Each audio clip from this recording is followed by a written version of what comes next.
Never pass up an opportunity to keep your mouth shut. What a way to start off, right? Elizabeth Elizabeth Elliot. Elliot. Elizabeth Elliot, and she can get away with it. She has the best thing, and that's I love that quote, and it has so much to do with what we're going to talk about today. We are going to talk about how to love someone that you disagree with. And a lot of that is going on right now. How not, and I didn't even think a whole lot about how to like someone that you disagree with, because that has to do with this topic as well. But, we are called to love Hmm. everyone, our enemies. Hopefully, we don't consider people we disagree with our enemies, but sometimes it can feel that way. So that's going to be what we talk about on this. That I think it's what we're in season 7, episode Hmm. 10. This is a podcast for Christian women. We are called Looking Up with Kathy and Carla. My name is Carla Moore. I live in Texas, and my friend Kathy Pollard is in Bowling Green, Kentucky. And we get together weekly and talk about things that we need to talk about, which is where today falls. This is something that I especially need because I get really annoyed when I disagree with someone, and that I really shouldn't be that way. So I really needed to think about this and talk through it with you. So Hmm. thank you for joining us. We are glad that you're here. Pull up your chair to our proverbial table with your coffee or your Diet Dr. Pepper, which is what's in my big mug today. I know it's bad for you. Don't say it. I know Oh, you're I thinking would never. you would No. never. What's going on over there in Kentucky?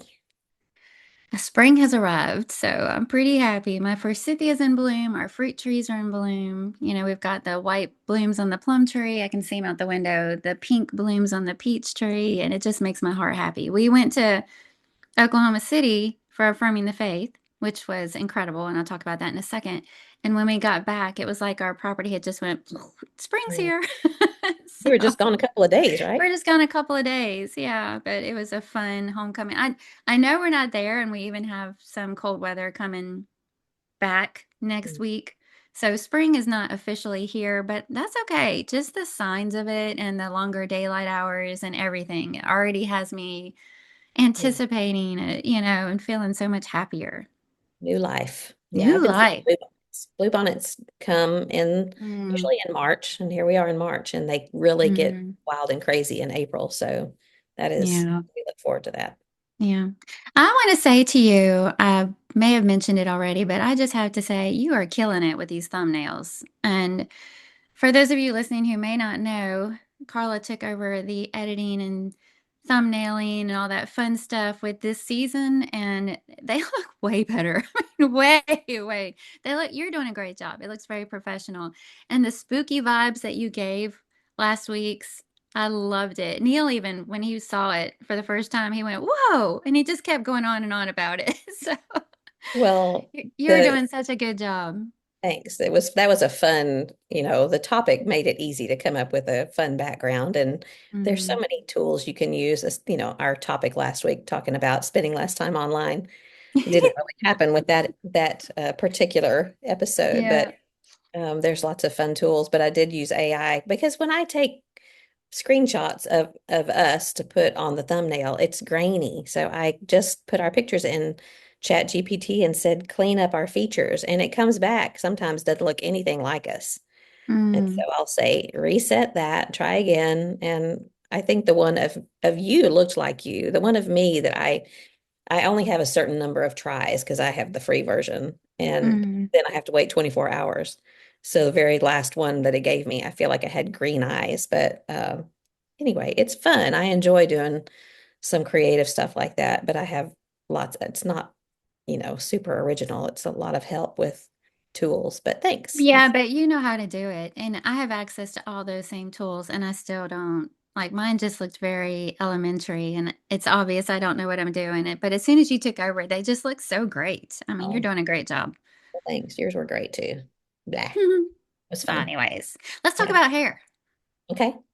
Your hair looks different. I know every time I come home from Julia, John doesn't know what to expect, and I don't either. But this is just it's a rinse. What is it called? She called it toner.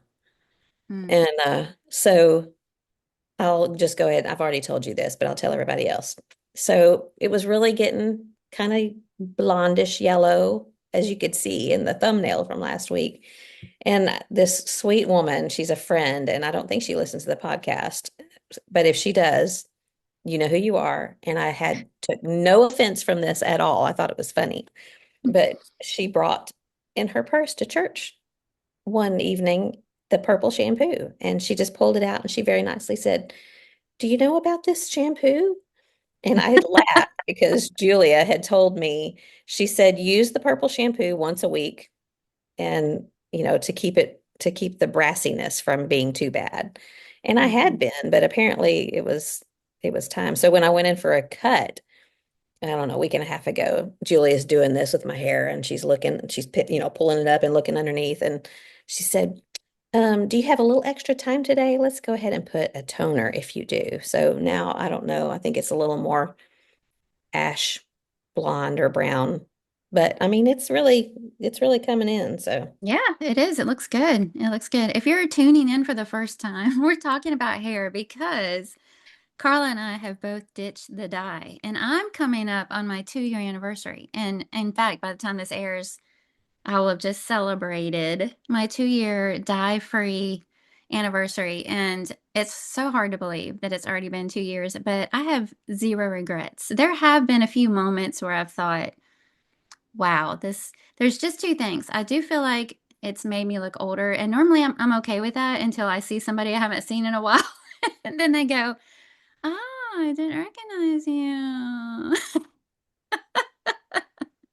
That's okay. And then the only other thing is trying to tame the beast, because that gray hair just, the whole animal, the Captain Caveman I thing, think it's just amen. wild, just wild. But other than that, I'm just so glad. And I feel like you and I are showing different ways to do it because I ditched the dye completely. I mean, once I quit, I quit. I didn't want to do anything to my hair. But you're doing it. Another option is to do gray blending, which is, kind of changing the color of your hair to where it's not as obvious as as your natural hair is coming through. But the fun thing about it is you never know what it's going to look like. Yeah. Everybody's is different. Shade, pattern, it's always different. And I think when it's your own hair, if you've been coloring your hair, so I was highlighting my hair blonde and you were coloring your hair dark brown. When you've been doing that, the first hairs to show are those white Right. hairs. And so you think, if I were to ditch the dye, my hair would be solid white, because that's what I thought. Those were the first ones that kept popping up when I was coloring my hair. And that's just not the case at all. So I have plenty of gray, but it's not anything like I thought it was going to look. So Yeah. it's kind of fun, to see. And I was like, I've been coloring my hair for decades. Who knows what color my hair really is? It may not even know. Yeah. That's right. Well, what's funny to me too Um, is that it's like we've switched places because your hair is darker than it was mm-hmm. before, and mine is lighter. So Mm-hmm. Yeah. mine is this is the gray. That's the color I'm guessing. But yeah, you're right. Like up here on in the top is still dark brown. And Mm-hmm.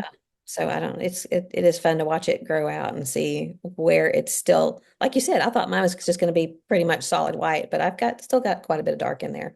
Yeah. I do Yeah. think mine Well, will be much grayer than yours though, because you do still have a lot of the dark in yours. yeah.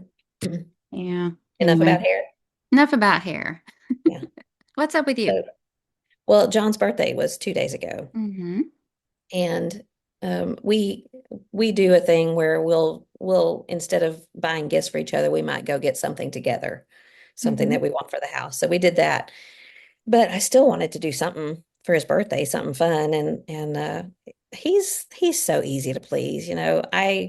I'm not nearly as easy to please as he is, but I tried to pull together a Zoom call with all the kids for that evening. I just texted all of them and said, is there any way we can find a time, any time during the day tomorrow where all of you can get on at the same time?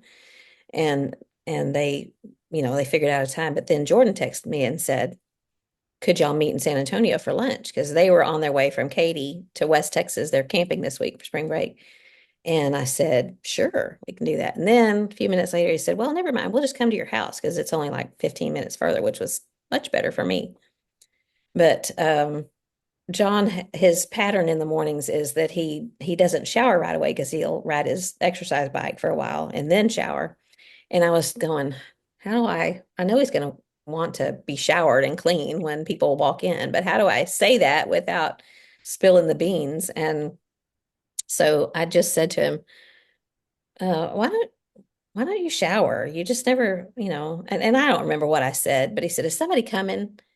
And I said, well, Doug and Karen are coming tonight because my brother and his wife were coming for dinner that night. And I think he believed me. But so the whole time, Jordan and Aaron are coming this way, and we're trying to figure out how we're going to do this because they're pulling their trailer and you can hear them pull up. But long story short, they got here at lunchtime and they gathered on the deck. And I just called John from his office. I said, hey, can you come help me?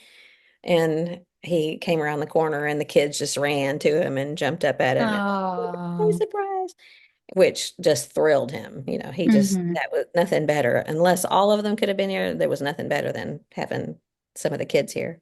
So we got to have lunch with them. And then we did do a Zoom call with everybody later that afternoon. And we had dinner with Doug and Karen that night. And so I think he had a Very nice. pretty decent birthday. Yeah. So Sounds like it. that's what we've been kind of doing the last few days. Yeah, we'll be celebrating a birthday this Saturday. Our Amara is going to be 2. She's our Ooh, only already. granddaughter. Yeah, and she's going to be 2 on the 15th. Hmm. So we're all getting together on the 14th because I think the 15th is Sunday. Yeah, but we're going to go to the park if the weather holds, and 2 years old already. She That'll has be tons fun. of personality too. She's got that blonde hair, doesn't she? Oh man, yeah. Yeah. Yeah, they're Grandkids are they're fun. so fun. They are. They are. Yeah, we went to Affirming the Faith, and that is in Oklahoma City, the North MacArthur Church of Christ. And Tim Lewis is the preacher there, and they always do such a good job. As we left, even Neil and I were trying to put our finger on what is it. Some events you go to just do such a good job at creating an environment that makes you want to be there. The warmth and the positive vibes given, I mean, it's just they really do a good job about that. And the singing was so good. Actually learned a couple of new songs. The lessons were the ones we got to hear. I felt like every single one, I was madly jotting down new quotes, because they were so good. Um, and I got to do a couple of sessions with Cherie Vestal. So that was fun. And it takes completely takes the pressure off of speaking because you're just sitting there conversation style, talking about the topic. So, What did and y'all talk about? the theme was building bridges, and we were just given a very broad topic of as godly women. So we broke them down into different things. So strengthening the home, setting the tone of your home congregation, being a source of biblical advice, and finding joy in your femininity. Femininity.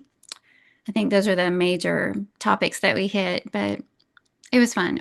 So we had and there were tornado, warnings before we left. We're thinking, are we even going to get to go? Because there were supposed to be tornadoes. And it was like they hopped all around the event. Tornadoes did touch down, and some of them were tragic. Yeah. Um, but it didn't affect us. We had a little rain, and that was it. And then we were supposed to get bad weather in Nashville. So we were wondering if that flight was going to be canceled when we were coming back.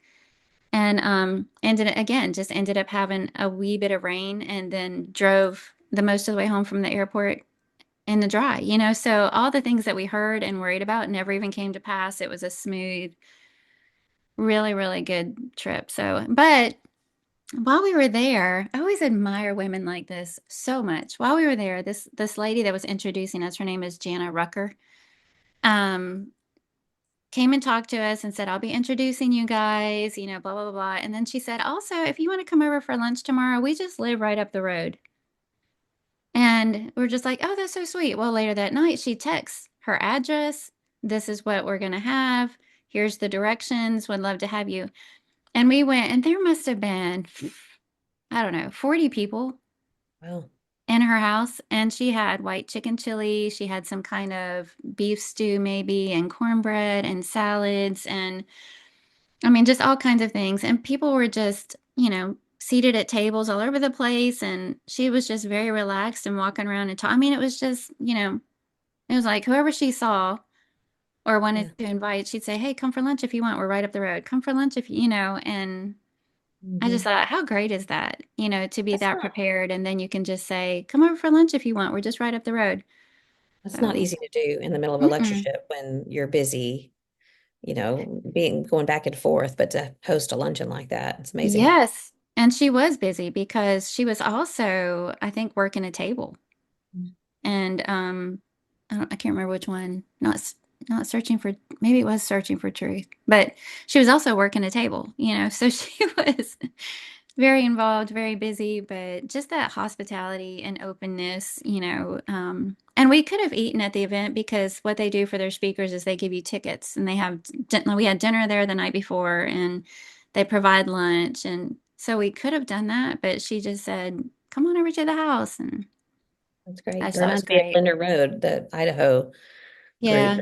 They're, all lectureships are great and fun and Hmm. enjoyable, but some people just really know how to host, and I think Yes, they that's do. probably what it is. Yeah. And it seems like you used to see that a little bit more, and it's so unusual now that it really stands out. Yeah, you hate to Hmm. leave people on their own wondering, how am I going to get from place to place, or what am I going to eat for Hmm. lunch? And they think of those things ahead of time. So Exactly. it's great. Yeah. Well, I just want to mention these little baggies that you Hmm. and I have.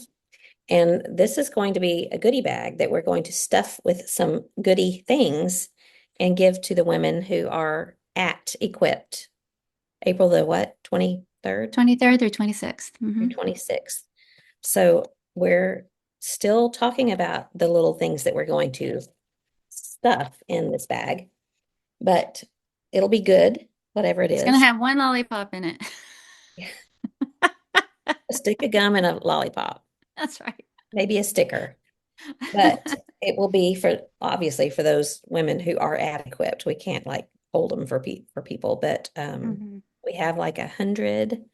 maybe there might be 125, but I think it's 100. So for the first 100 women at that live recording that we do at Equipped, we'll get one of these little bags. So I'm Hmm. excited. Get to I'm see you next excited time. too. Yeah, we need to figure out what we're going to talk about. We didn't need to let everybody know that we don't know what we're talking about yet. Edit that out. Oh, wait. Yeah, we don't do that thing. We don't do that. Remember, I was going to ask you things that you keep on hand in your pantry and in your refrigerator. Did you Oh, remember to prepare for yeah. that? No. So what do you always have in your pantry In my pantry? and in your refrigerator?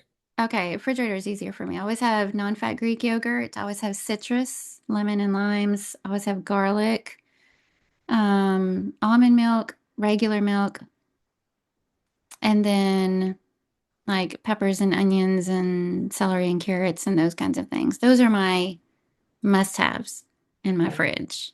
Hmm. And you don't And have to then buy pantry eggs, would be, no, we don't buy eggs. Olive oil, spices, different grains, things like that. grains, like what kind of grains? Like wheat berries, flours, Because you mill your rice. own flour. Hmm. Hmm. Yeah. Things like that. Hmm. Okay. What about you? Well, I Chocolate. I always have chocolate also. sadly, sadly that is true, but not in the pantry. I have to keep it out of the pantry because John will Oh. find it. I have hiding places here and there. I am much more I can have a bag of chocolate that will last a year. Like a Mm. bag of Hershey Kisses. I've got some in the freezer I've had them for probably 5 years. And I can eat one and I'll be happy with that. But if John knows there's a bag of chocolate, he's going to eat It's it till it's gone. gone. Yeah. So I don't have a whole lot more self-control in a lot of areas than he does. But in that area, I do have a little more Hmm. self-control. So, but refrigerator, same thing, non-fat Greek yogurt. What kind of almond milk do you do? Do you do the unsweetened or Oh sweetened? yeah. Unsweetened, unflavored. Hmm.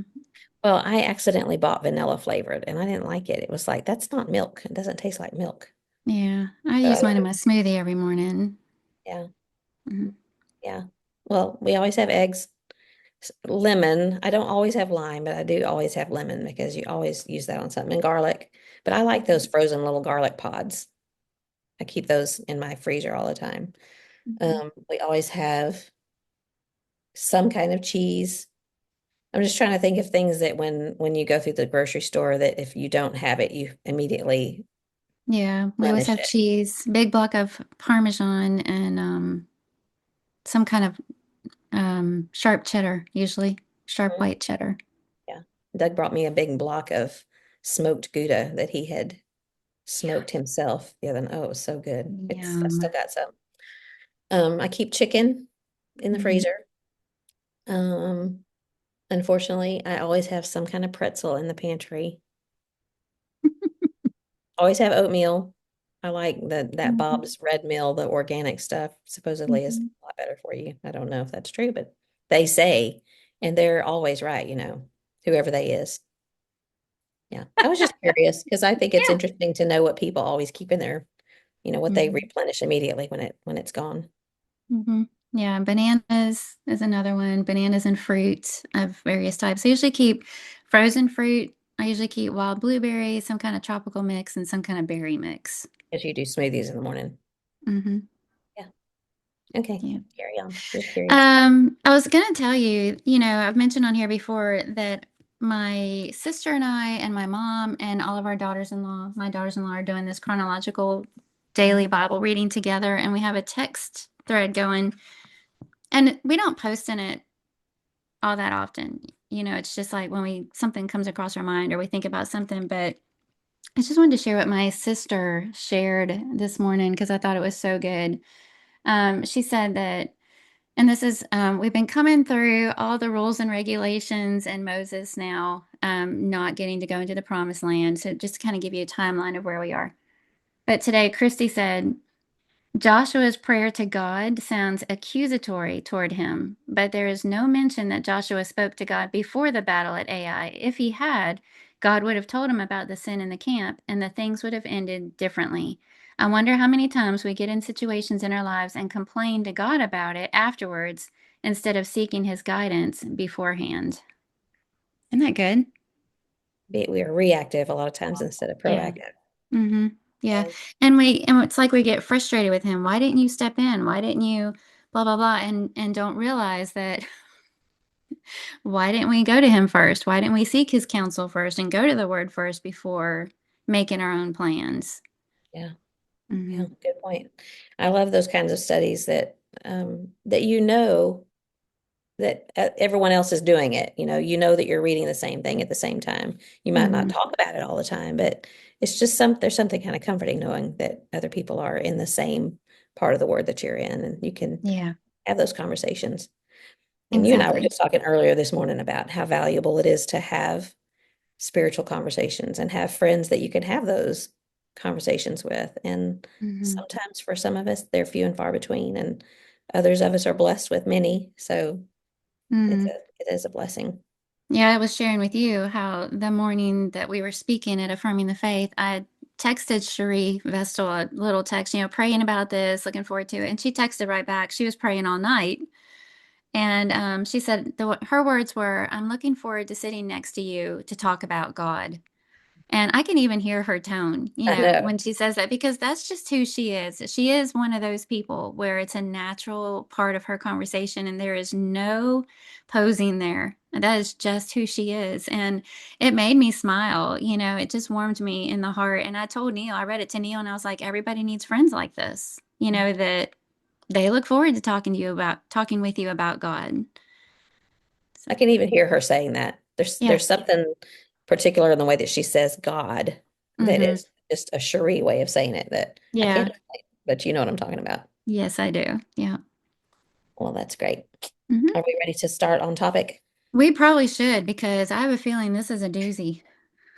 Yeah, it could be. It could be quite a doozy. So I don't know. I just have been thinking lately because I'll run across things and it feels like things are just more polarized than they ever have been before, even within friend groups, even within, the same political party, even within very tight-knit families or church groups, there's just so many polarizing opinions and thoughts and feelings. And it just, I come across things sometimes, and with so much that's been going on with Israel in particular, and I'm not going to get into politics and things like that, but just to give some examples, I'll come across things and I feel like people say things and they don't know what they're talking about. And Mhm. it immediately just inflames me, which is my problem. I realize that I should not get angry so easily about things, but I guess I feel defensive about certain things, and I feel like Mhm. you really don't know what you're saying. You don't know how your words are affecting people, and you don't have all the facts. And then I think, well, Carla, you don't have all the facts either, and maybe you should need to take a step back and not become angry so easily.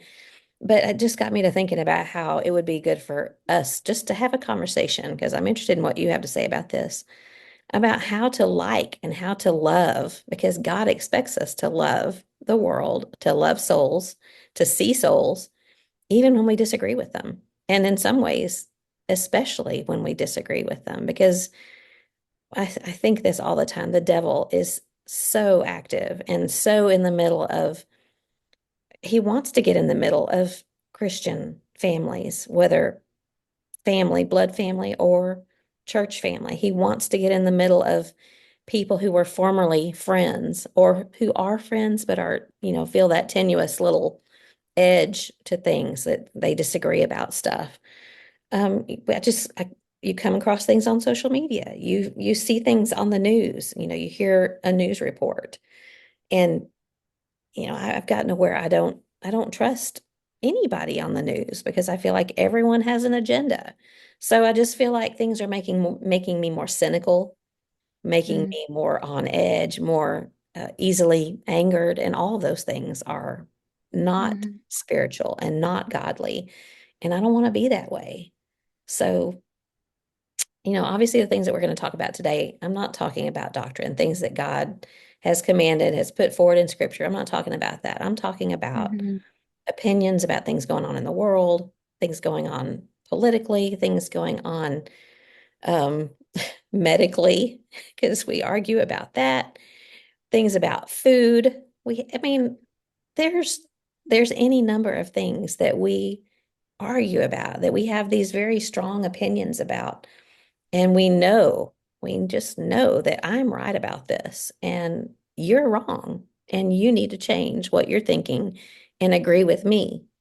And I just feel like it just drives me nuts, to be perfectly honest. It makes me disappointed with myself. It makes me disappointed. And I don't like that. I don't like feeling disappointed in someone that I used to really have a high level of respect for. So, what can we do about that? I'm thinking about some passages. Psalm 133:1 says, "Behold, how good and how pleasant it is for brothers and sisters to dwell together in unity." Think about passages like Ephesians 4, verse 3, that we need to be diligent to preserve the unity of the Spirit and the bond of peace. And then Colossians 3:14, beyond all these things, taking this a little out of context, but or not talking about the context.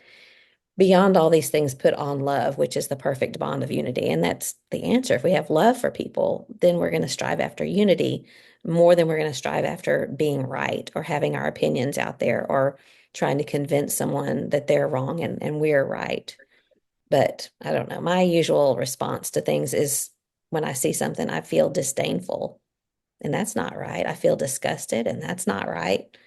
Then we go talk to each other. Did you see what so and so said? Or did you hear that what they believe? I usually go to John and say, whatever you do, don't go look at this. And of course, he goes and looks at it and he's like, what? I can't believe this. So, do you Mhm. have a problem with this? Of course, of course. And it's not really, I feel like it's not so much when I disagree with somebody else as when they disagree with me.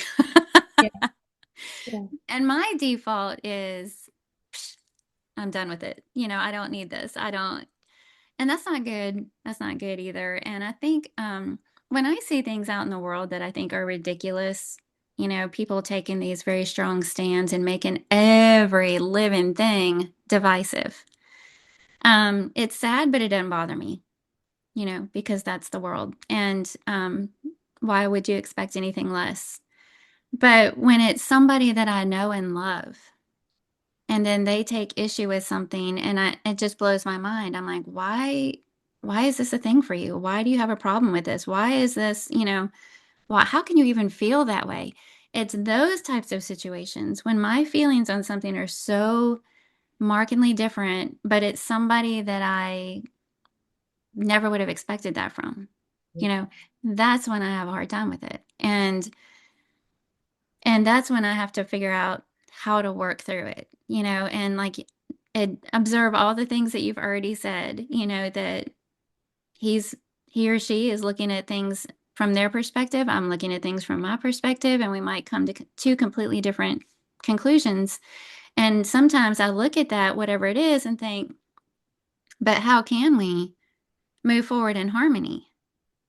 And so I think that's the challenge for me personally. And I do take comfort in the fact that, I mean, this has been going on since the dawn of time, right? Because we Sure. have so, I'm sure you'll touch on them, but so many passages addressing this very topic of conflict and unity and dissension. I mean, think of all the words that the Bible uses: dissension, strife, um, um, mentions it in the Old Testament, mentions it in the New Testament.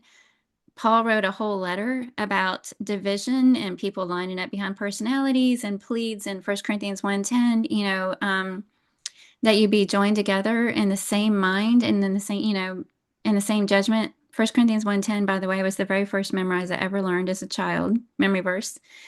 But the fact that the Bible has so much to say, I mean, how many New Testament letters don't touch on it in some way, shape, or form? Shows me that this is human nature.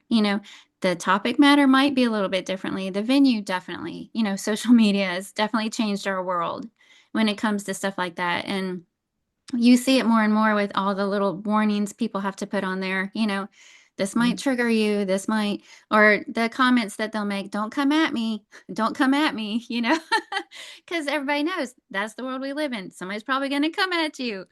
Um, but that may be different, but the very struggle, the very real human nature aspect of it all has been around for so long that the Bible has so much to say about it. And to me, that's kind of comforting, because sometimes I feel like, wow, look at this world we're in. But when you read about what God is asking us to fight against and how some people get in and they're all about, vain discussions and, just the verbiage of it. You're like, yeah, that's exactly where we are. That's exactly what's going on. Well, it was going on then too, without Yeah. social media. Yeah. It just took longer to get around, I think. Yeah. Now we Yeah. can immediately hear something and it's yeah, social media is when I think about why is it so much or why does it feel so much worse? Because it's because of instant news, instant social media, and without rehashing the whole topic that we just covered about being online all the time. Um, I just don't know what are some ways that we can try to have a different attitude about it? And what is it that we can change? Because some things are just not going to change. So I Hmm. think we have to change ourselves.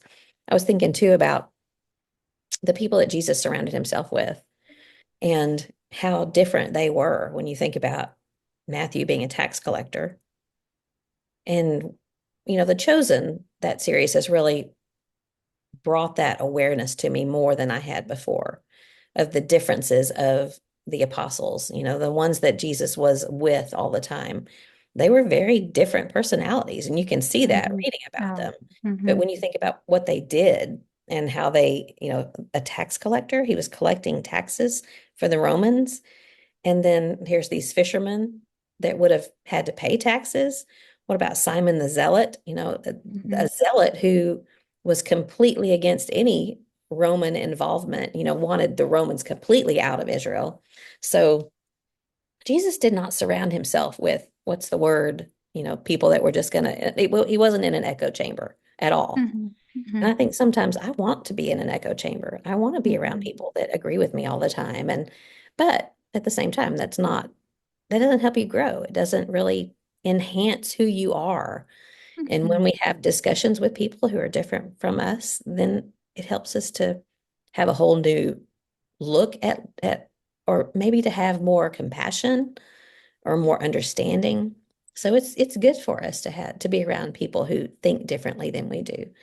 I actually love that thought because you're right. The people that he hand selected, he knew didn't just have different backgrounds and different philosophies, but came from polar Yeah. opposite ends of certain aspects that involve their daily life of Mhm. all that they were and who they stood for. And he knew that and brought them into his inner circle. So that's pretty powerful. And, think about the fact that everybody's always talking about the fact that you can curate your social media feed. You can make it Unfollow. what you want it to. You can unfollow. You can just only follow people that you highlight in your besties, and what you're doing is these are the people that I love. These are the people that think like me. These are the people I can get on here and feel good about myself in the world.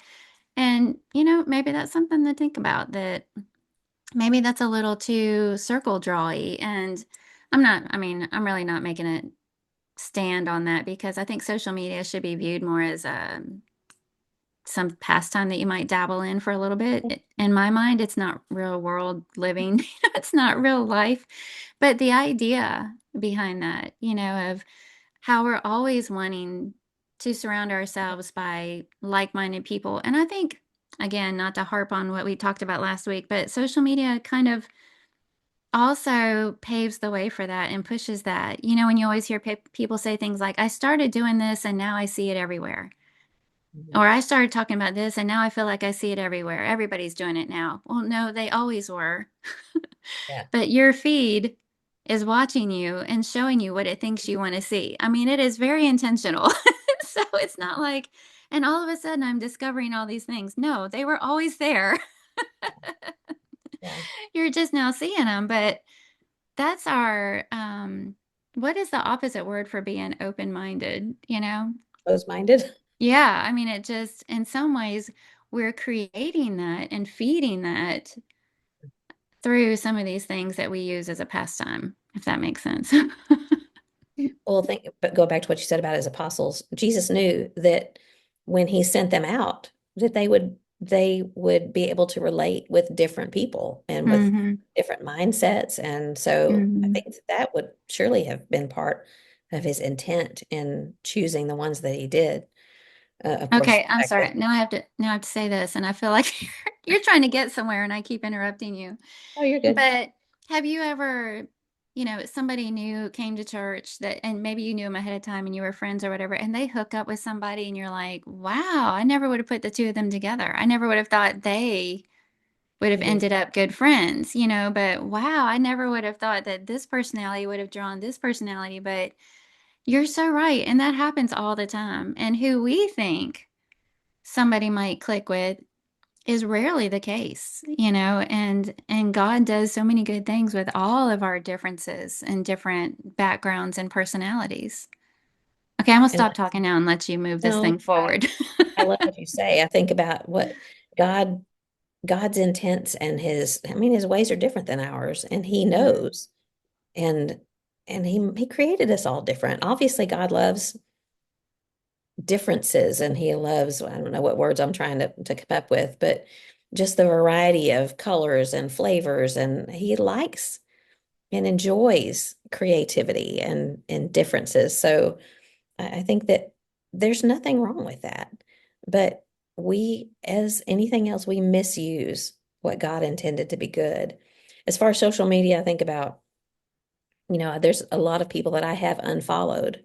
mm, And I think I probably have curated a circle of not necessarily people that just would repeat what I say, but I get rid of bad. I don't want to be part of the world. And so I'm not in all of that. But I think in some ways it makes me even more disappointed, which is not always a good thing when I see someone that I respect or love or thought we had all these things in common with, a fellow Christian, and they don't think just like me. They have different opinions. And especially if it's a very strong held and very vocally presented opinion that I just don't see and I can't see it. And I'm not going to necessarily unfollow that person, but mhm. maybe. And I think maybe that's more for my mental health and for my spiritual health too, because I don't want to feel the way I feel about some people. It hurts my heart to have these kind of feelings sometimes. So that's what made me think we need to talk about how to intentionally learn to love them regardless of disagreements. And Mm-hmm. we might still have conversations about you really shouldn't think that way. You should really think this way because maybe we have more information than they do, and vice versa. Maybe they have Mm-hmm. more information than we do. So what can we do? I just have some suggestions on both sides. If I find myself in a fundamental disagreement with somebody, usually it's not literally a disagreement. Like it's not for me personally, I'm not engaging. I'm Mm-hmm. I'm You're observing. just judging. Yes. I'm I get sitting it. here in my screen going, I can't believe they said that. That What? needs to be the screenshot right there for the thumbnail. What in the world are you thinking? I can't believe you're Yeah. thinking that. Yeah. But yeah, I'm just sitting back thinking, I don't understand this, but I'm not getting on and saying, you're crazy. Why in the world would you think that? There are Mm-hmm. some people that will do that. I Mm-hmm. don't really think it's a good idea to do that. I mean, I don't either. why do you need to engage? You don't need to keep the pot stirred all the time. Some Mm-hmm. people personally, that's their personality. They enjoy debate. They enjoy pot stirring. And, sometimes there's a place for debate. I personally don't ever enjoy debate. I like good discussions. Mm-hmm. I like people who are friendly with one another, and even if they disagree about something, when they're just talking about it, I do Mm-hmm. enjoy that. But when it's feelings start getting involved and insults Yeah. and you can feel it starting to get that way, and that's just all over. You turn on the news, it's going on, in the world, of course, it's going on in the world, Mm-hmm. but it just hurts my heart to see it in the church more and more, and between friends more and more, and Mm-hmm. families. And so, what are Well, some? it's not, just to clarify before you get into the practical side of it, it's not that it's wrong to have different opinions. You've already mentioned you're not talking about doctrinal things. Um, it's it's not wrong to have different opinions and viewpoints and even conflict. The disappointing side of it, and it's not, if you want to share that opinion, if you want to share an opposing viewpoint, that's good. Mhm. The disappointment comes the way it's handled. Yeah. When sarcasm comes into play, sarcasm is, you know, it's easy to sling and it gets people's attention, but I always hate it. I always feel like you ruin your credibility when you bring in the sarcasm. And that's just a dirty blow in my mind. But when people are sarcastic or they're attacking the person, they're being snarky in their response, they're trying to come across knowledgeably superior or whatever, when those things come into play while you're presenting your thoughts, that's what makes it so disappointing. A lot of times it's not, I mean, that's not true. A lot of times it is the subject itself, but what makes it hard to swallow is how Mhm. it's defended. Right. And to be perfectly honest, I quit listening. Hmm. They may have great points, but if you're snarky, if you're Hmm. calling names, if you're being rude, I'm just going to Hmm. quit listening. I just don't. I don't Yeah, respect that because it's right. just so unchristlike. And I think we'll talk a little bit more about that through some of these points. The first one that I wrote down, as far as when I find myself in a fundamental disagreement with someone, and I don't, and again, not necessarily engaging, just I've come across something. I've heard them say it. Maybe I overheard them. Maybe I saw it on a post. Maybe they've emailed me something. Maybe they've put a YouTube up. I don't know. And I'm like, what in the world? I need to pray about it and not just pray about the situation. I think I need to pray for that person by name Hmm. and not Hmm. in the, oh Lord, please forgive this person for being so idiotic. I can't believe. And, that's not the kind of prayer I'm talking about. I'm talking about a sincere prayer on their behalf, that their hearts will be pure and that their eyes will be open to truth, and not just praying for them, but praying about the situation, praying for that person, and then praying for me that I am the person that I need to be as I receive this information? Am I am I truly seeing it with the right eyes? But that's not usually my first response is to pray for that person. Hmm. So, Yeah, and that's so good. That's the best place to start, and I've always heard there's some kind of quote somewhere that says it's hard to stay angry at somebody that you're praying for. But yeah, and I like how you said not just the subject, but that person themselves. That's really good. and then the next person, or the next thought that I had was to this, don't clap back. You don't have to clap back. You don't have to be snarky back to them. You don't really need to say anything. In fact, I think it's a good thing to just take a deep breath, close your computer lid, or step away from the situation, do something else. Just don't do what you and I have laughed about this before. We think, oh, I had the perfect answer to that, and I didn't think about it till later, but really, I think that is a good thing that we can't think of the perfect response because in our minds, the perfect response is something that is going to zing them. We're going to get them. We're going to prove our point. We're going to be right and Mhm. they're going to be wrong. So, you know, just let that go. Don't clap back. What think about what is the purpose behind that? Why is it that we want to do that? Is it to show that we're right?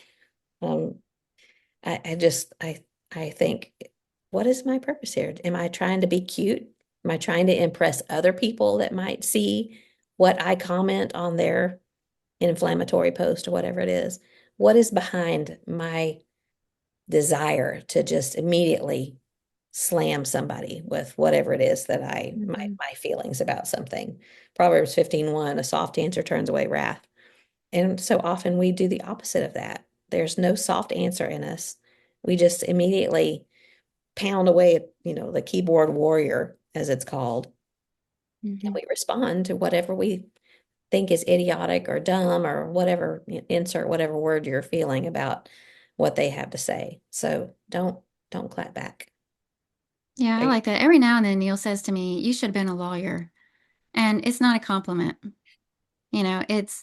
It's usually if we're arguing and I have built my case, and first of all, and secondly, and third, and furthermore, and in conclusion, you know, and there's no pride in that. It doesn't even take skill, it's just me being proud and patting my case and trying to prove myself, trying to defend myself, whatever the situation calls for, instead of approaching something in humility and love and seeking unity as a couple, and so when Neil just kind of looks at me sometimes, and it's almost like he's like, it's not that I don't have an answer for that, it's just that you wouldn't even hear it.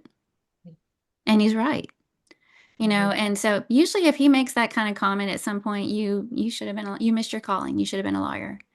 That it helps me see myself as I was, and how I've gotten in the moment, and it's so sobering. Well, usually in the moment it makes me mad, but later on I realize he was right and I wasn't behaving the way I should. And no offense against lawyers.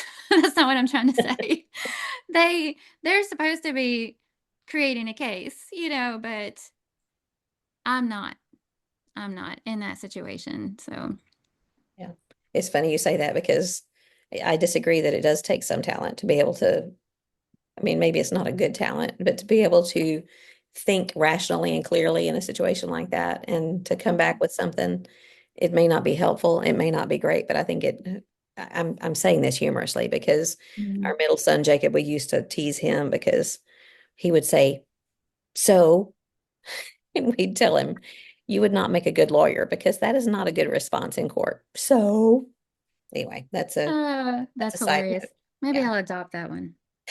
Yeah, I'm sure that will be effective in an argument. Okay, so first, pray about it. Second, don't clap back. The third one is to see their circumstances, or at least try to see it, or try to look for it.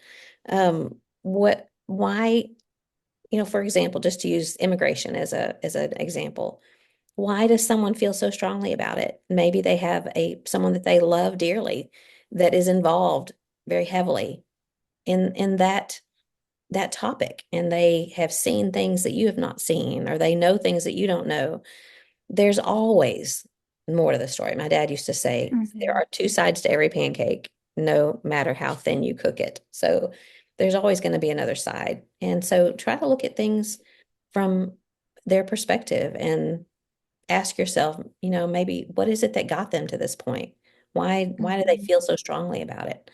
And I think that that will help us to kind of calm down and realize that in some situations they know more than we do, and maybe they have a good Yeah. point. Yeah. And I was thinking about the whole understanding aspect of it. That was one of the first things. Understanding is what's going to help lead to unity.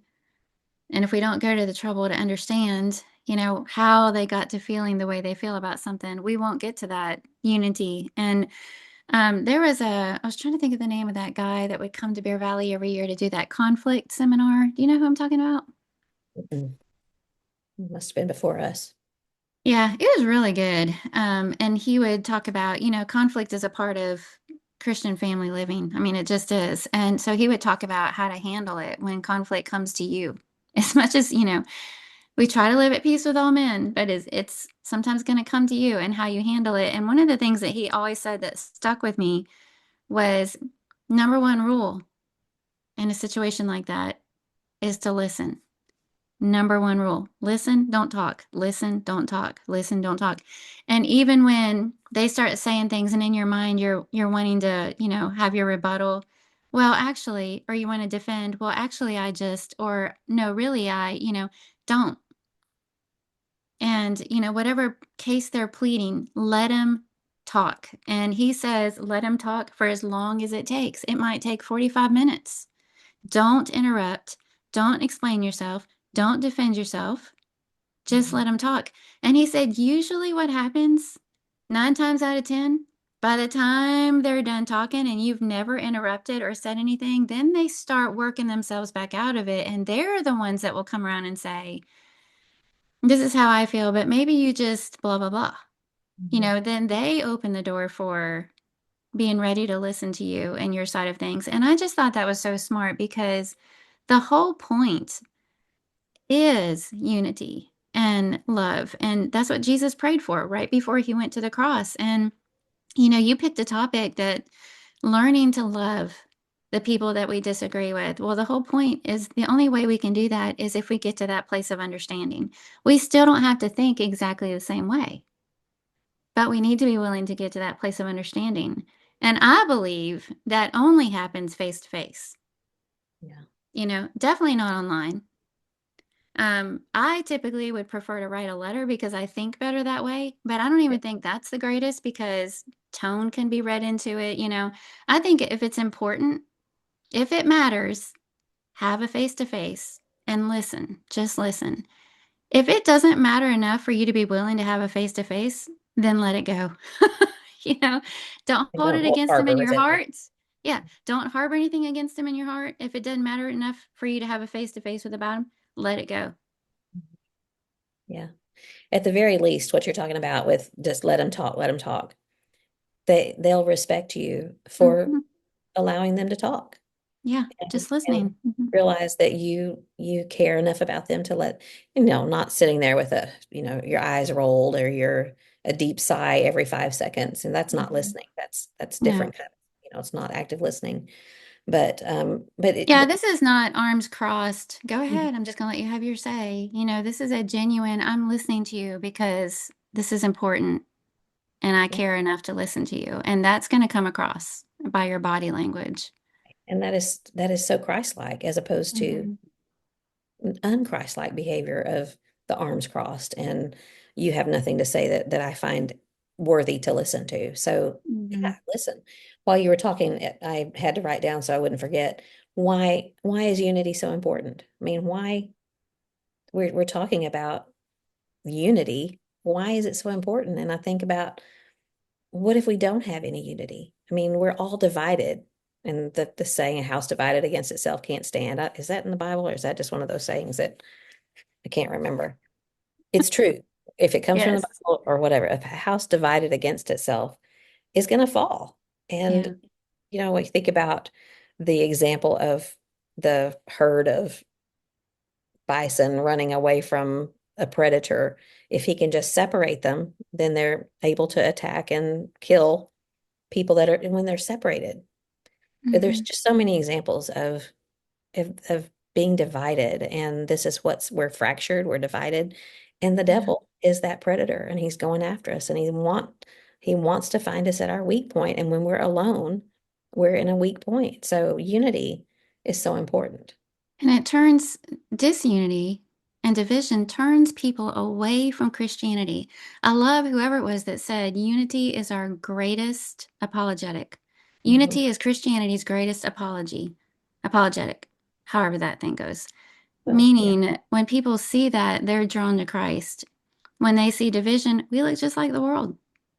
Why would they be drawn to religion when all they see is all this division? In Jesus's last conversation with his disciples, and he said, "By this shall a new commandment I give to you, that you love one another as I have loved you. By this shall all men know that you're my disciples, if you have love for one another." And Hmm. I think we're not showing that. We're just not doing a very good job of showing that love to the world, a unified front. Obviously, we're going to have differences, but Hmm. can we put those differences aside? Can we love one another in regardless? That's what we're hoping to at least talk about. So pray, don't clap back, see their circumstances. And we've already kind of talked about this, but the fourth one that I wrote down is to be willing to lay down our pride and open our heart and listen. And that's probably the hardest thing to do. You Yeah. think about those key words in there, pride, an open heart, and listening. And none of those come naturally. Hmm. Well, pride comes naturally. It's something that we have to fight. We have to fight to do all of those things. We have to fight to put away our pride. And I think about pride, it's like this buffer, or I don't know if buffer is too kind of a word. It's this barrier to being able to hear a heart and to see a soul, which is exactly what God wants us to do. And when Mm. that pride it's like we're in this cloud of haze. And, when you talk about seeing red because you're angry, that's pride too, is just it prevents you from being a Christian. It prevents you from seeing and treating people the way they deserve to be seen and treated. When Paul pleaded with Euodia and Syntyche, I urge you, and he's asking them to be of the same mind because their division had stolen the joy of that church family. It just robbed it. It just affected the whole church. And he's pleading with them to be of the same mind. And, I don't think that means you need to come to an agreement to where you think exactly the same way. It's have the same mind, it's an attitude and he talks about that attitude in chapter 2, the attitude of Christ that is others before self. So I'm pleading with you, have this mindset, this others before self mindset. And that would lead to unity. They didn't have to think 100% the same way about everything. God knows that we're all different people with different thoughts and feelings, but we all need to have the same others before self mindset, unity mindset. That's how we're of the same mind. The ability to say to each other, I have a different feeling about that, but it really doesn't matter. You and I are Christians. We work together in this congregation, putting on a united front and setting Mm-hmm. aside our disagreements. And Mm-hmm. we're, it seems like we're just further and further away from being able to do that. The listening part, thinking about Proverbs 18:13, and we've talked about this recently. He who gives an answer before he hears, it's folly and shame to him. And so think about how it's foolish and shameful when we don't listen. You haven't listened to the whole statement. You haven't asked what is it that you believe and why did you come to this belief, again, not doctrinal, but this opinion. But we automatically say you're dumb, you're stupid, you're whatever. We might not say it, but we're thinking it. And that's foolish and shameful because we've answered something in our hearts or out loud before we've listened to it. Mm-hmm. So be willing to lay down our pride. Micah 6 verse 8. Love that verse. He has told you, oh man, what's good. What does the Lord require of you but to do justice, to love kindness, and to walk humbly with your God? So, justice, kindness, and humility is Hmm. so important. Okay, pray, don't clap back, see circumstances, lay it down, listen. The fifth one is be willing to admit that I might be wrong. What? No, it's very, very hard to believe, isn't it? But, you know, if we can't say I might be wrong about this, at least we can think, I'm going to listen, and maybe there's some kind of adjustment that I need to make in my thoughts about this. Am I even willing to do that? And Mm-hmm. I think most of the time I am, but do I show it? Hmm. I think that we probably have a lot of problem with that. So be willing to admit that we may be wrong. The next one is to look for common ground. And you mentioned this earlier in one of the things that you said. Can we just focus on the things that we do share in common and highlight those and bring those out? Maybe we disagree on whether or not you should wear a mask, but we do agree on the fact that Jesus is the Lord of my life, and that to above all, I'm to serve him and honor him, and that we are part of the same family. And Hmm. I like to quilt and sew, and you do too. And, find those common grounds and focus on those things. And really, and I really do mean focus on them and talk about them. And, if it's a person at church that you've seen something that they've written or they've said, and you just fundamentally disagree with that, and yet something that you have in common. You like to play games together. Think about that. Focus on that. Really, really lay down on that instead of the difference that you have. It's hard to do, but I Yeah. think it helps to deal with the disagreement that we have when we look for common ground. In our session at Affirming the Faith, Shuri Vestal, and talking about differences in personality, in the congregation, there might be some woman there that just drives you crazy. Like you don't get her, you don't click well with her. It's really hard for you to even go up and have a conversation with her. She said when she starts feeling that way about anybody, she's just so different. I just don't get her. She tries to remind herself we have way more in common than we do differences. And, we're both women, we're both God's children. We've both been washed in the blood of Christ. We both experience his grace. We're both striving to please him. We both have families that we love. I mean, we're both members of this body. We're both heirs of the kingdom. I mean, you could just go on and on and on and on. And whoever it is, there may be differences there, but if we try foremost of all to remember, we have so much more in common, especially, I mean, if we're talking about fellow Christians, especially. It reminds me of discussions we've had before about when your children have disagreements, or, somebody that they don't like at school, invite them over. And, Mm-hmm. when you play with someone as a child, you you learn to like them. And when we play with someone as an adult, when we get together and have dinner, I mean, I can't tell you how many times that's happened where we've spent a little time with people that we just didn't really click with, and then you find out more about them. You realize, oh, we've both been to the Grand Canyon. Maybe we were both there at the same time, and you just start talking about things, and that's like a devil buster to me, is Mm-hmm. spending time with them and finding common ground. And it's like, the devil again wants to keep us separate, keep us divided, and we're fighting against him. And we tell the devil to flee, he will. And that's one way I think we can, is to spend time together, look for common ground, find the things that we share. It's like you said, there's so many things that we do share, Pull out your devil buster. like a dirt devil. Yeah. That's right. And then the last one on this part is to see that person's soul. This is the most important one, I think, to me. See that person's soul and look, not just seeing it, but looking for the soul that's in that person and seeing them Mhm. with the eyes of Jesus on the cross, when Jesus said, forgive them, they don't know what they're doing. And again, not saying, Lord, forgive them, they don't have any clue how dumb they are. It's not that kind of looking for their soul. It's the kind of praying and asking God, help me to see this person as you see them. Because the Bible says that God so loved the world. that he gave his Mhm. only son.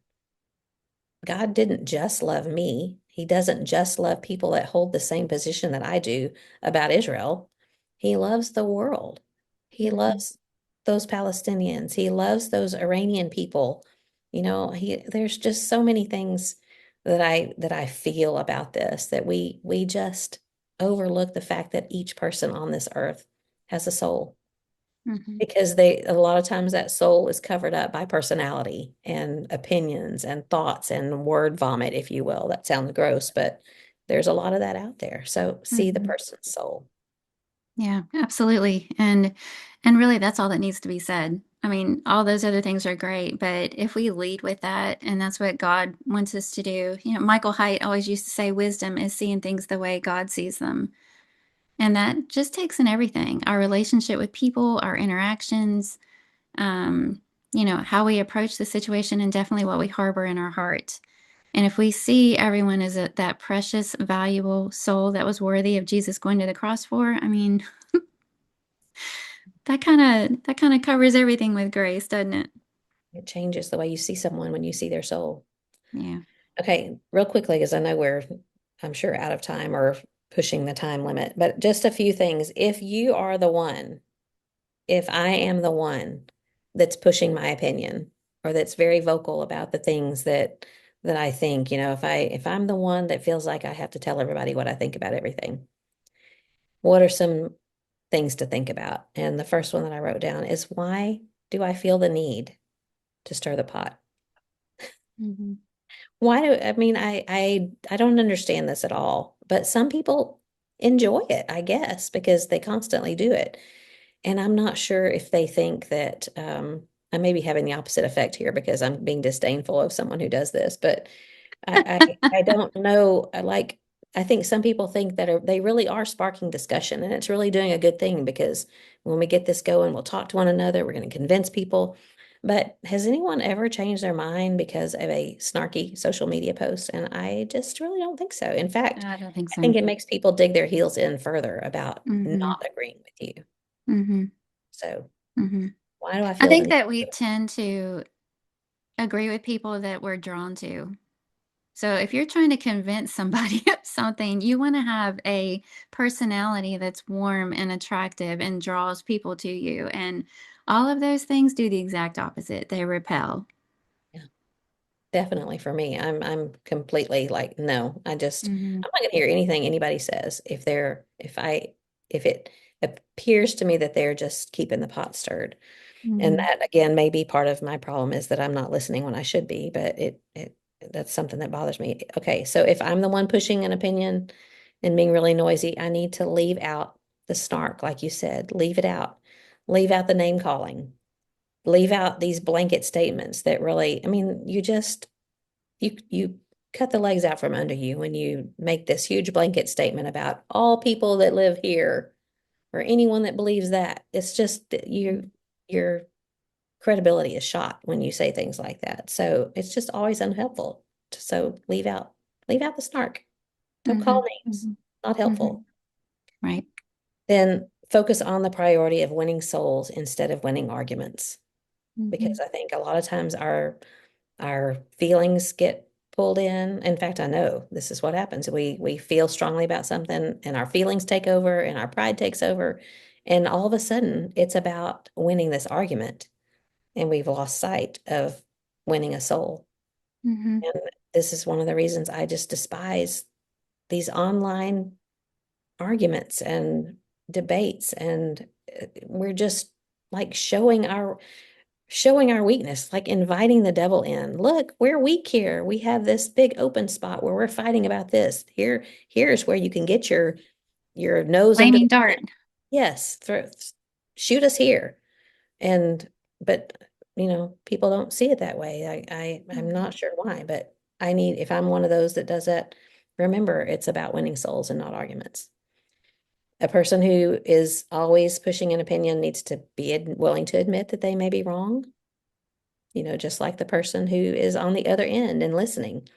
And everyone needs to be willing to admit that whether or not we may be wrong, we can admit that there's more that we need to learn about the situation. because nobody has all of the facts. Only Mm-hmm. God knows everything. So we can Mm-hmm. all admit, I think we all have to admit that there's more information that we don't know and that we might be wrong about. Maybe not the whole overall topic, but we might be wrong about something that is a building block to that topic. So be willing to admit I may be wrong.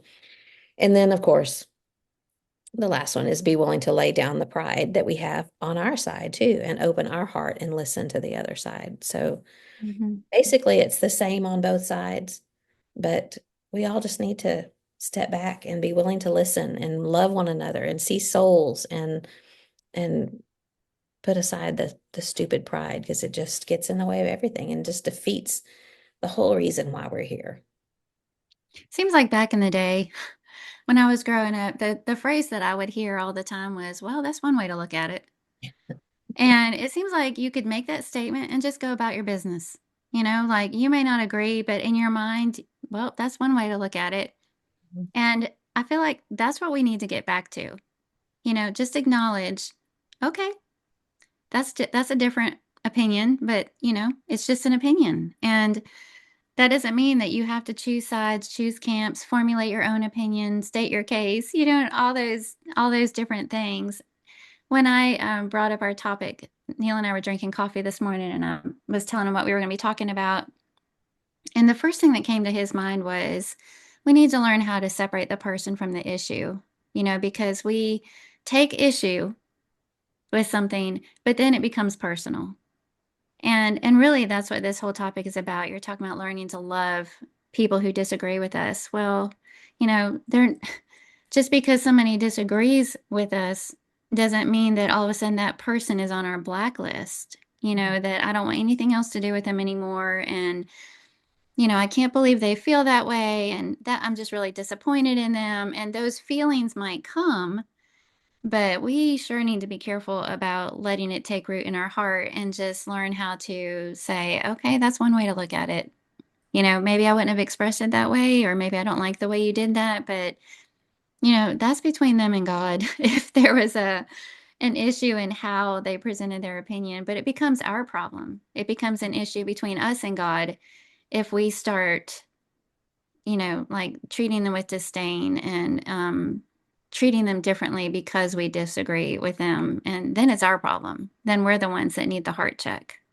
What good does that do? It just further divides us when we treat Mm-hmm. them with disdain. That's such a good point about learning to separate the person from the issue. And that's something that I am not good at.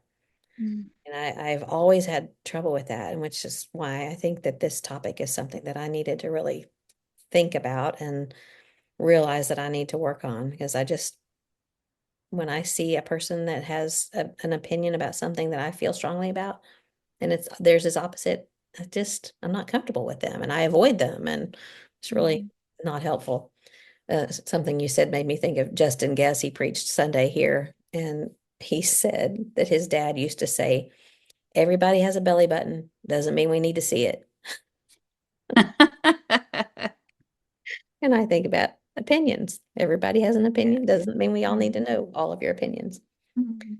Okay, so learn to love people that you disagree with. It's kind of a hard thing to do, but we have to do it. We have to do it. We have to learn Mhm. about that. Okay. Mhm. Good discussion. Thanks. Do you have what's for dinner first? What's for dinner? Well, actually, I wanted to issue a challenge before we Okay. leave the topic. I thought it might be fun to issue a challenge for all of us that if this has become a thing, and I'm mainly thinking of the platform of some sort of social media. You've seen somebody post something, you didn't like it, and maybe you got to that point where you so strongly are disappointed in that person that you don't even want to see their stuff anymore. You're definitely not sharing their stuff anymore. It's gotten to that point. My challenge is whatever scenario that is, whoever you are frustrated with because they disagree with you or they have a different opinion, is to go out of your way to like something that they post Hey, or comment something nice or share something with accompany it with a nice comment. And just like all the things that we've talked about on here, it is so freeing to do that. It's not a self-righteous move, I'm a better person than you and I'm doing this. It's just freeing to say, you know what? It feels good to do something nice for somebody that even I don't agree with. It feels good. I don't have to hold them in my, jail chamber of my heart. These people are on my block list. I don't have to do that. And so they have lives. They may have posted a snarky comment that you totally disagreed with, but also that week their oldest son graduated, or they had their first grandchild, or they had a baby, or they have lives. And so, see the life and Mm. respond in kindness in some way in their life, very, very visibly, and move on, and maybe that'll just help us with how we see people, how we can still love even when we disagree, and send messages. Other people are probably aware that we don't feel the same way. But what kind of message are you sending when you say, "Oh, could not be more happy for you. Congratulations." Or, maybe they do another quote or post or something that is neutral and you say, "Great thought," or, whatever. Just my challenge is whoever you're having a hard time with because you disagree with them, go do something publicly kind, say something publicly affirming. I think that's great. And I think that's hard because what if they think that because I agree with this, that I agree with that? And that's the way my mind thinks sometimes. And that's so wrong, you Yeah, know? because does it matter? You know, Yeah, it doesn't. It doesn't matter at it all. we may disagree, but I love you and I see you as a person in God's Not image. it's not compromising to go Yeah. and praise them for something good and not to say, hey, your thoughts on X are really stupid, but I like this part about what you're saying. It's not that kind of a challenge, huh? No. No, no, All that's right, great. I love that. so um what is for dinner? I haven't decided yet. This is Wednesday. Our Wednesdays are always wonky, but I will tell you the other night, I'm probably just going to do just bear chicken, honestly. But the other night I made those. There were four adults eating, and I just take a pound of ground beef and make mini meatloaves, four mini meatloaves, Hmm. and put them on a baking sheet and brush the tops, with the sauce or whatever. And then on the rest of the baking sheet, I put diced potatoes with herbs and seasonings, and then just baked it all together at one time. And I think I went in the oven maybe one time and flipped all those potatoes with a spatula. And so because it cooks all about the same time if you cut your potatoes a little bit smaller, and the meatloaf, if you do individual meatloaves, it cooks quicker also. And then I just had steamed green beans with it, and it was pretty good. Yeah, it's like a sheet pan meal, sort of. Yeah. Good. Hmm. Like that. I love meatloaf. We are it is Wednesday and we eat at the building on Wednesday nights, but for lunch we're gonna have I've made this for John's birthday and I made it once about a week ago because we like it. It's Miss Arlita's brisket is the name of the recipe that I got from my friend Angela Smith several years ago, but it's a oven baked brisket and it's got a bottle of liquid smoke. It's got, which is probably bad for you, don't say it.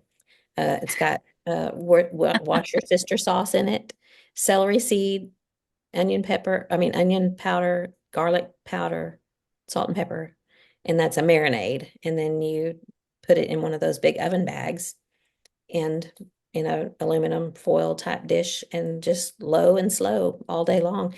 The only bad thing about it is like that recipe I was talking about with for barbacoa, you smell it all day long. And then by the time Mm. it's ready to eat, you're kind of like, ugh. And then your hair smells like it for the rest of the time waiting to wash That your hair. sounds so good. But it really is a good recipe. And if you do it low and slow and let it cook long enough, it just pulls apart or you can slice it, but you can also pull it apart.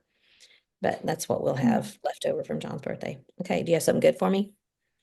Well, I do. So I mentioned on here that we had lunch at Jana Rucker's house during Affirming the Faith, and there was this dessert. It was this chocolate cake creation thing that I took a piece of, and I only put, Weight Watchers, I only put like a little small piece on my plate. But I'm telling you, I'm pretty sure I moaned out loud when I took the first bite. It was one of the best chocolate cakes I've ever tasted in my life. And so I went straight over to our host and I was like, okay, this dessert right here, I need this recipe. And she goes, oh, and she said, I didn't make that. And she pointed to this sweet little lady over here and called her over. And when she came over, Jana said to her, don't be bringing things into my house that other people are asking the recipe for. But I asked her for the recipe and she sent me a picture of the recipe cards, and it's called Mama's Chocolate Cake. It was how her mom used to make chocolate cake. And one thing that's different about it is the frosting doesn't have powdered sugar in it. It's the kind that you boil on the stove with regular sugar and butter. But it was amazing. We're having our friends and family day this Sunday, and we're having a potluck, and I'm making that cake for this potluck. But I'll share the recipe with everybody else also in the Looking Up group on Facebook. Sounds good. I love a good chocolate cake. That's probably my favorite Mm, dessert. It's a good old hmm. plain chocolate cake. Oh, yes. So mine is a t-shirt and I've got one on and it's just an Old Navy t-shirt, which, But you're it's picky about your t-shirt, so it I must be a really am. good one. I am. This one is called the Vintage Crew Neck t-shirt. And Mm. what I like about it is that it's the sleeves are long enough so that, some of them they're like cap sleeves and then Yeah, this. right, right. But this is long enough and it covers most of it anyway. But the length is not too long. So the way that I'm shaped, I don't want long t-shirts because then it just I shows the know. tire. I hate long t-shirts. I do too, but I don't want one that's cropped either. And that seems Hmm. to be the style these days is more of the Hmm. crop. But this one hits me, mid hip. And Hmm. you're taller. You have a taller torso than I do, so it might hit you a little bit higher. But it just Hmm. where it hits is just right. So it's called the Vintage Crew Neck T-shirt. They have got like Old 25 colors. Navy. And Hmm. right now they're $8. So Oh. yeah. I had ordered these before Israel. I needed some t-shirts, so I got online. I probably paid more than $8, but most of them are solids, but there's some stripes and patterns and stuff. And they're just quality. I mean, they're not high quality, but they're not cheap Hmm. either. I've washed them a couple times already and they come out the same size and shape as they went in the wash. So Hmm. You I put them in have the very dryer? yes, I put them in the dryer, but I take them Hmm. out and lay them flat, before I don't let them stay in there and get wrinkled. So Hmm. um, I wear a lot of t-shirts in the summer and I really do like these. I probably got 6 or 7 of them just because I needed them for Israel. And now I have them just Hmm. for Texas, I guess. Well, yeah, I know what I'm doing when we get off of here. I Well, mean, you always need to refresh your t-shirts anyway, yeah. so. Yeah, because you get stains on them and they get stretched Hmm. out or whatever. So yeah, Yep. that's nice. Something Mm, good for you. All right, it's been nice. a great discussion. I always Hmm. love hearing your thoughts because you add so much to the things I'm already thinking. You and I have some thoughts differently. We have a lot of more similar thoughts, but I Hmm. always enjoy bouncing things off of you and hearing what you have Hmm. to say. So Well, one thing I appreciate about you when we disagree with somebody else is you usually ask me, don't you wish everybody could think like us, or don't you wish everybody would be like us? And I know it's a tongue-in-cheek reminder that, all God's creatures are different. And I always appreciate that about you. It's like if we get ramped up about something, you're like, well, don't you wish everybody would think like us? And it's like, okay, you're right. Nip it, nip it. back it, yeah, nip it in the bud. All right. Thank you for joining us. Thank you for being part of Looking Up. We hope that you'll go check out our Facebook page, Looking Up with Kathy and Carla, and our YouTube page by the same name. We try to, the week after the podcast comes out or the week of the podcast, we'll try to have some discussion and we'll put links of things in there that we talked about during the podcast. So we would love for you to like and share and follow and all those other things. We're not trying to monetize.